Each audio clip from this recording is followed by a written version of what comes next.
ரொம்ப அழகாக இருக்கீங்க. எத்தனை ஆண்கள் சொல்கிறத விட ஒரு பெண் சொல்கிறப்ப அது அவ்வளோ அழகாக இருக்குது. தேங்க்யூங்க, ரொம்ப சந்தோஷம். இங்கே வந்து தம்பிகளை மறந்துடுவேண்டா, ஒரே நிமிஷம் இருங்க. அதான் நான் மறந்துடுவேன்.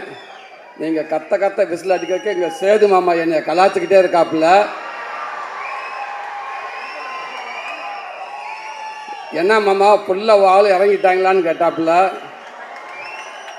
நான் சொன்னேன், மாமா எனக்கு வந்தது ஒரு 50-60 டிக்கெட் தான் மாமா, மிச்சம் பூரா எங்கே போயிருக்குன்னு தெரியல மாமா அப்படின்ட்டு. பரவாயில்ல, அந்த 50-60 பவரே பயங்கரமாக இருக்குது. அப்போ அத்தனை பேர் வந்து அப்படின்னு தெரியல. தேங்க்யூ அன்பு தம்பிகளா. இங்கே வந்திருக்கிற விடுதலை குடும்பத்தார்கள் அனைவருக்கும், பத்திரிகை நண்பர்களுக்கும், மீடியா நண்பர்களுக்கும், அன்பு தம்பி தங்கைகளுக்கும், அன்பு ரசிகர்கள் உங்களுக்கும் எங்கள் விடுதலை டீம் சார்பாக ஒரு பெரிய நன்றியை சொல்லிக்கிறேன். இந்த விழா நாயகன் எங்கள் ஐயா, நம்ம ராசா இளையராஜா ஐயா. இந்த விழா மட்டும் கிடையாது, இந்த பாடல் விழா மட்டும் கிடையாது. பாடல் விழாவாக இருக்கட்டும், காது குத்து விழாவாக இருக்கட்டும், கோவில் விழாவாக இருக்கட்டும், திருமண விழாவாக இருக்கட்டும், எந்த விழாவாக இருந்தாலும் கடந்த 49 வருஷம் அவர் தான் ஒரே நாயகன். எல்லாத்துலேயுமே அவர் தான் இருந்திருக்காரு. சினிமாவுக்கு வந்த காலகட்டத்தில் ஏறாத இடம் இருக்காது, பார்க்காத வேலை இருக்காது. அந்த வேலையெல்லாம் பார்த்துட்டு வந்து நைட்டு கை கால் வலியோடு வந்து படுத்து கிடக்கிறப்ப, அசஞ்ச அப்படி படுத்து கிடக்கிறப்ப அப்படியே எதிர்த்த வீட்டில் ஜன்னலில் லேசாக பாட்டு கேட்கும், ஐயாவோட பாட்டு. அப்படியே மெல்ல போய் அந்த வீட்டுக்காரனை கதவை டொக் டொக் 2 தட்டு என்ன பண்ணுவேன், லேசாக அதை ஓப்பன் பண்ணி விட்டுங்கண்ணே, புண்ணியமாக போகும், இந்த கதவை கொஞ்சம் திறங்கண்ணேன்டுவேன். அப்படியே காற்று வந்து மேலே அடித்த மாதிரி அவருடைய வரிகள், அந்த பாட்டு வந்து நம்மளை அப்படியே தட்டி எழுப்பும். அந்த பாட்டு சத்தத்தை கேட்டு அப்படியே படுத்துட்டோம்டா, பக்கத்தில் ஒரு தாய் ஸ்தானத்தில் அவரோட பாட்டெல்லாம் வந்து நமக்கு ஆறுதல் கொடுக்கும்.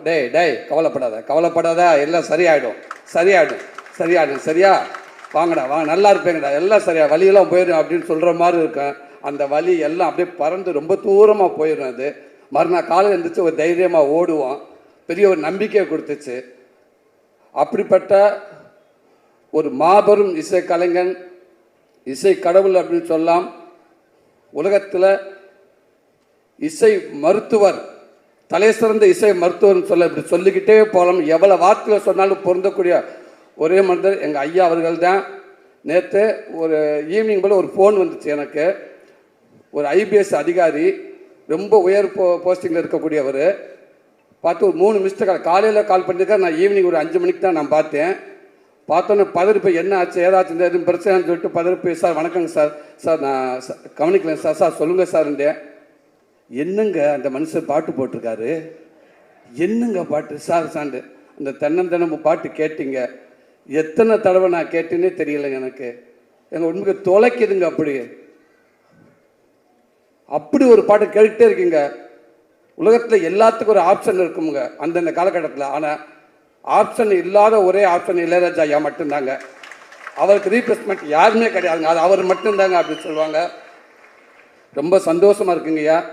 வாழ்க்கையில் மிகப்பெரிய பதிவு சமீபத்தில் எனக்கு நடந்துச்சு. ஒரு 10 நாளைக்கு முன்னாடி அந்த பாடல் வெளியீட்டு விழா அன்னைக்கு சாரோட ஆஃபீஸுக்கு போகிறப்ப நான் ஃபஸ்ட்லேயே வந்துட்டேன். அங்கே யார் இருக்கான்னு கேட்டு, யாருமே இளையராஜா ஐயா மட்டும்தான் இருக்காங்க அப்படின்னு. டிரைவர்கிட்ட டக்குன்னு வண்டி ஓரங்கட்டு அப்படின்ட்டு வெயிட் பண்ணு, அதாவது வந்ததுக்கப்புறம் போகலாம் அப்படின்னு. சொக்கலிங்க பொங்காளி வாங்க போ அப்படின்றாரு. சும்மா இருங்க, அவர் மட்டும்தான் இருக்காருண்டு. ஏன்னா அவர்கிட்ட போய் உட்காந்து பேசுறதுக்கு நம்மள ஒரு ஆளே இல்லை. இருந்தாலும் யாராவது வரட்டும் அப்படின்ட்டு இப்போ பயத்திலே இருந்தேன். சீக்கிரம் வாங்க, சேது வந்துட்டார், பேசிக்கிட்டு இருக்காருன்னு சொன்னாங்க. உடனே விட்றா வண்டியா அப்படின்ட்டு வேகமாக வந்து உட்காந்துருந்தேன். ஐயா கிட்ட ஆசீர்வாதம் பக்கத்தில் உட்காந்துருந்தேன். அடுத்து வெற்றிமாறன் வந்தார். அதாவது அவர் பக்கத்தில் உட்காந்துருக்கிறப்போ அவர் நிறையா விஷயங்களை ஷேர் பண்ணியிருக்கலாம், எவ்வளோ விஷயங்கள். ஆனால் அவர் ஆரம்ப காலகட்டத்தில் சினிமாவுக்கு எப்படி அந்த இந்த மியூசிக்குள்ளே வந்தார், அவங்க குருநாதர் யார், அவங்க அண்ணன் யார், அவங்க அம்மாவை பற்றி நான் எப்படி கற்றுக்கிட்டு எனக்கு எங்கே தூண்டுச்சு, முதல் டியூன் நான் எப்படி பண்ணேன், எது மூலமாக எனக்கு வாழ்த்து கிடச்சிச்சு, அதுக்கப்புறம் யோசித்து பார்த்து, ஓ இது நமக்கு வந்த கைதட்டு இல்லையா, அப்போ நமக்குன்னு ஒரு கைதட்டு வரும்னு சொல்லிட்டு நான் ஆரம்பித்து ஒவ்வொன்றும் அப்படின்னு சொன்னார். அதையெல்லாம் கேட்குறப்ப பக்கத்தில் இருந்துட்டு இப்படி ஒரு பேசப்ப வாழ்க்கை செயற்படுறப்ப அந்த பதிவுக்குள்ளே நம்ம இருக்கோம் இல்லையா, அந்த பக்கத்தில் ஓரமாக கைகட்டி உட்காந்துருந்தேன் இல்லையா, இது என் வாழ்நாள் மிகப்பெரிய பொக்கிஷம் இல்லையா. இது எனக்கு இது இது நான் மட்டும் இது என்னோட சந்ததிகள் எல்லாமே இதை பாதுகாக்க வேண்டிய ஒரு ஒரு ஒரு பதிவு. இது ரொம்ப ரொம்ப நன்றிங்க. அப்படி இருக்கப்ப உங்கள் வரிகளில் உங்களுடைய மியூசிக்கில் நான் ஒரு உருவமாக இருந்திருக்கேன். இப்பவும் சொல்றேன், இது கனவா என்னன்னு தெரியல. இப்படி வாய்ப்பு எடுத்து கொடுத்த வெற்றிமாறண்ணே, இதுக்கு எதுவுமே தெரியாதுண்ணே. ரொம்ப ரொம்ப நன்றிங்க.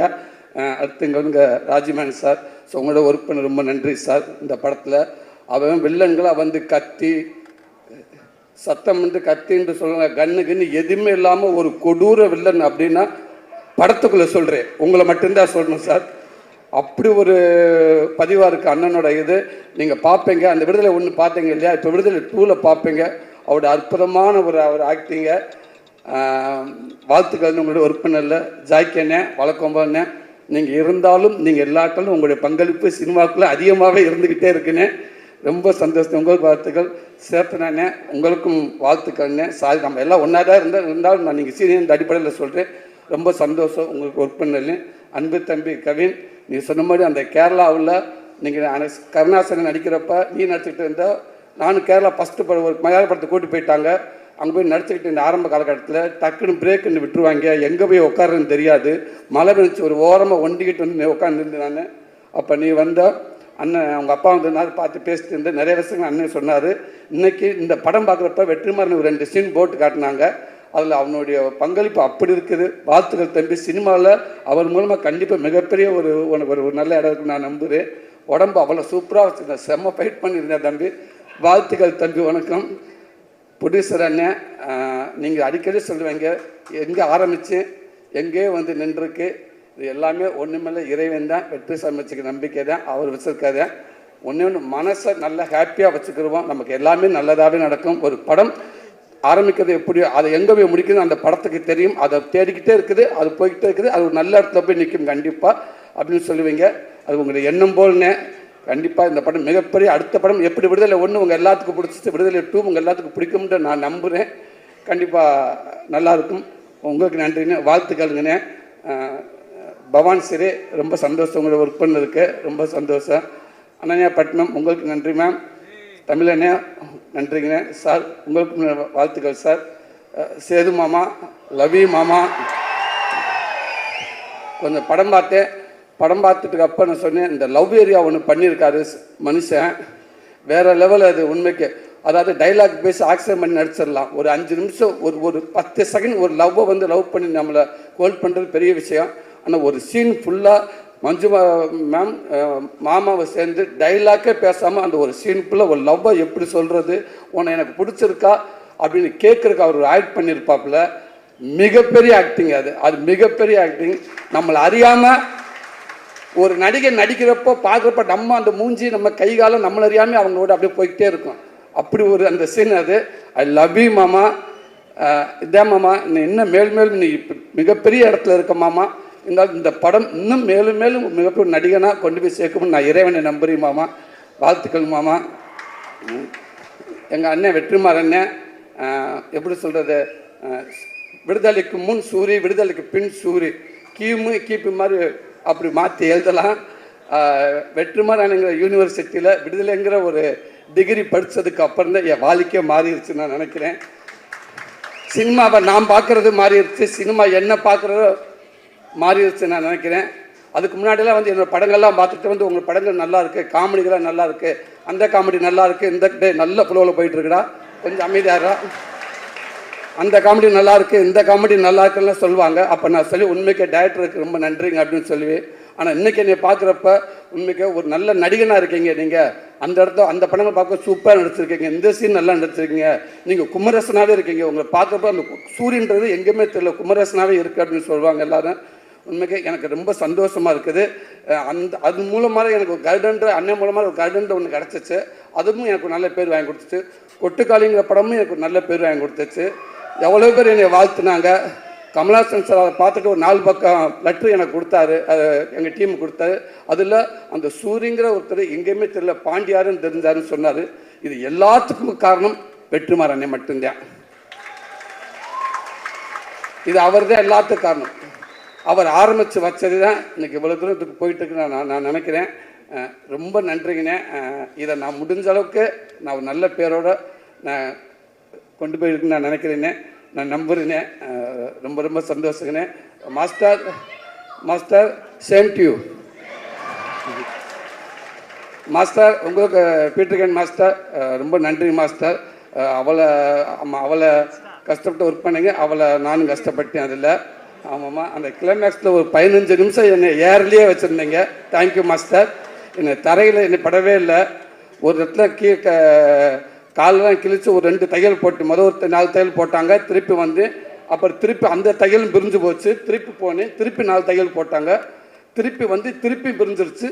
திரும்பி அங்கே போகலான்னு சொக்கலிங்கிட்ட கேட்குறப்ப சொக்கலிங்க சொன்னார், அந்த டாக்டர் கொன்னே இப்படி மனுஷன், வேறு ஹாஸ்பிட்டலுக்கு போகலாம் அப்படின்றாரு.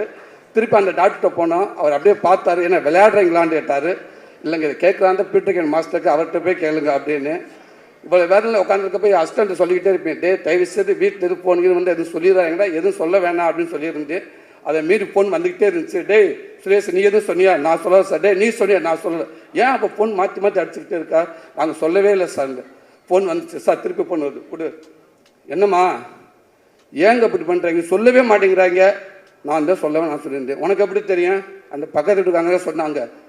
அவங்களுக்கு எப்படி தெரியும்? அவங்க தாங்க சொன்னாங்க, கொடைக்கானலில் மலை பூண்டு கிலோ வந்து 150 ரூபாயாமுங்க, தக்காளி 200 ரூபாயாங்க, சின்ன வெங்காயம் இருக்குங்க, இந்த கொம்பு தேன் இல்லை அதெல்லாம் வாங்கிட்டு வாங்கிட்டாங்க. கொம்பு தேன் சிம்பு தேன் ஒன்று கொன்னே விடுவேன். இங்கே நான் இருக்கிற இருப்பேன்னா கால் உடஞ்சி ஒட்ட வச்சுக்கிட்டு இருக்கிறேன்.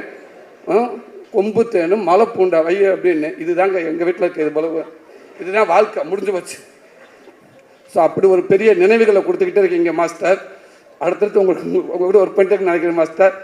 Thank you master, thank you master. இவ்வளோ நேரம் எனக்கு ஒரு நல்ல ஒரு வாய்ப்பு கொடுத்தீங்க. இப்படி மீண்டும் இந்த விடுதலை படம் உங்கள் எல்லாத்தையும் ஒரு திருப்திகரமான ஒரு படமாக அமையும் அப்படின்னு நான் நம்புகிறேன். இங்கே வந்திருக்க அத்தனை பேர்த்துக்கும் நன்றி. தேங்க்யூ.